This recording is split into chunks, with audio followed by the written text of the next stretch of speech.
And I want to talk about the inconsistencies in these sanctioning bodies briefly. Um, we got this guy, Canelo Alvarez, who is an undisputed champion at super middleweight. And I noticed how certain undisputed champions, as soon as they became undisputed, they got this pressure on them to fight their mandatories. Um, in particular, Jamel Charlo, as soon as he won his undisputed status versus Brian Castano, he was immediately ordered to fight Tim Tszyu. He didn't want to do that. He wanted to go after the bag and fight Canelo Alvarez. And I flamed him for that. You know, he ultimately jumped in the ring with Canelo, didn't put up no effort, showed no heart. He lost the fight and lost his belt. He was stripped of his title for not fighting Tim Tszyu. And then just recently, two-time undisputed champion Bud Crawford, he defeated Errol Spence in great fashion, blazing the guy within 9 rounds. And within months, 2 or 3 months, he was stripped of his title, and they elevated Jerron Boots Ennis. Now, Canelo Alvarez has been undisputed for quite some time now. And he has not been ordered to fight no mandatories. And I just want to put up here so you guys can see these fighters that are in the sanctioning body, the WBC, WBA, IBF, and WBO, and how they are pushed to the side and not getting their opportunity. You got the WBO,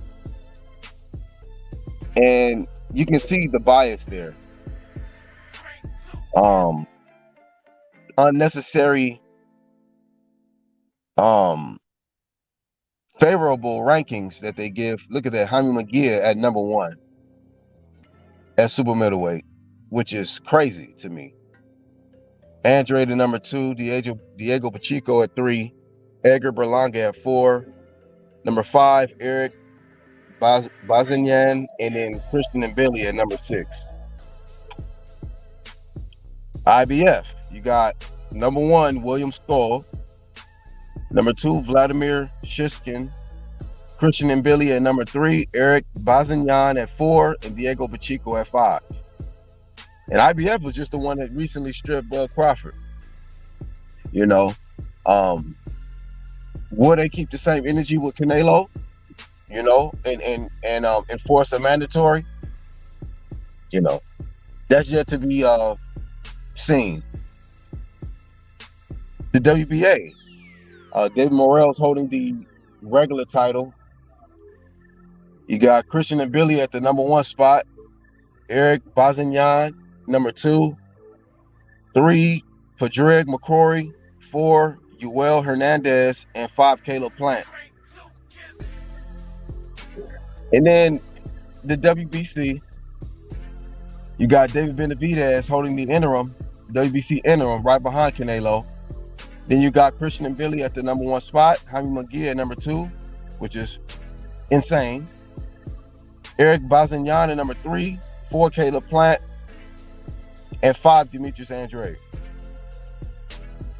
So, with those rankings that was just presented to y'all, I seen Christian and Billy ranked in each of them within the top 5 of each of those sanctioning bodies, except for one spot he's at number 6. I've seen Eric Bazignan seem like he's ranked high in each sanctioning body as well. Andrade and a few of them.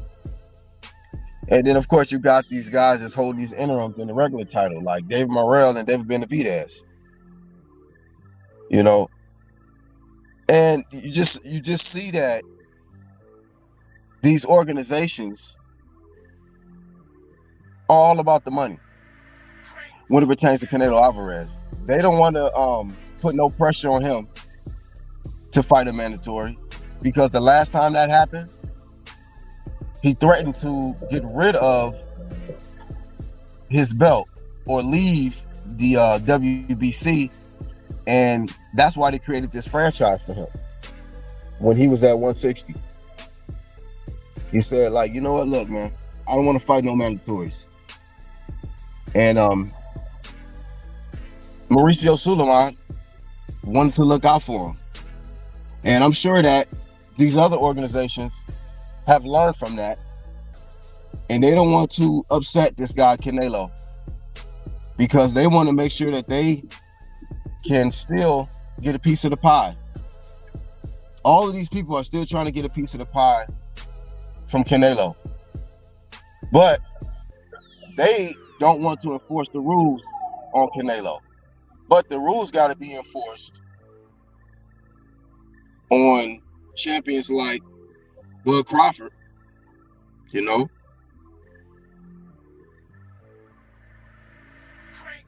Jamel Charlo, and you just got to be fair. You just got to be fair. But the obsession that they have with Canelo, these organizations are not going to keep the same energy. There's not going to be an outcry for these other contenders at super middleweight to get their shot. You know, I'm okay with, don't get me wrong, I'm okay with Tim Tszyu getting elevated. Jamel didn't want to fight him. I'm okay with Jaron Ennis getting elevated, because Bud don't want to fight him. If Bud wants that belt back, he needs to make his mind up and get in the ring with Jaron Ennis so that he can become undisputed again. And in that scenario, he'll be 3-time undisputed.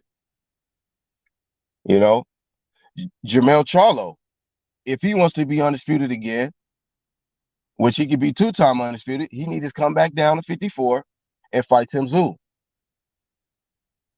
But I'm just doing this video to show y'all how Canelo is off the hook. Canelo is not worried about being stripped because he's Canelo Alvarez, you know, because of his status, because of the money, his fame, you know. But I see how they doing the other fighters, though, the other champions, you know. They got,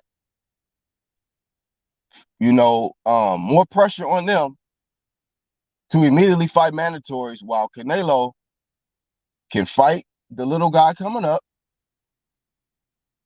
And while all of these guys are fighting to move towards their dream of becoming champion, as long as Canelo's holding them belts, shoot, you can almost forget about it.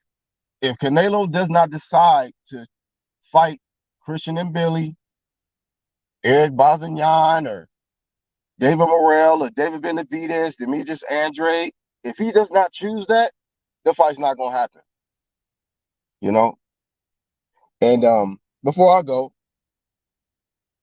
because I know there's nothing going to change, flame of shame to these organizations for picking and choosing when to enforce rules, for being biased and not sticking to their rules. Flame of shame to the WBC, the WBA, the WBO, and the IBF for being Canelo nut lickers. That's what y'all are, you know? And I'm about this true media work, you know? Let's keep the same energy with all the undisputed champions, with all the champions that have mandatories. They should not get no passes. These top contenders should not be pushed to the side because of the status of a champion, you know? So that's all I got. Y'all can leave y'all thoughts below. And like I say, this is why the sport is in the condition that it's in, because the inconsistencies and the biasness of these sanctioning bodies, and the obsession with putting one guy on a pedestal and shitting on the rest. That's all I got, UGC.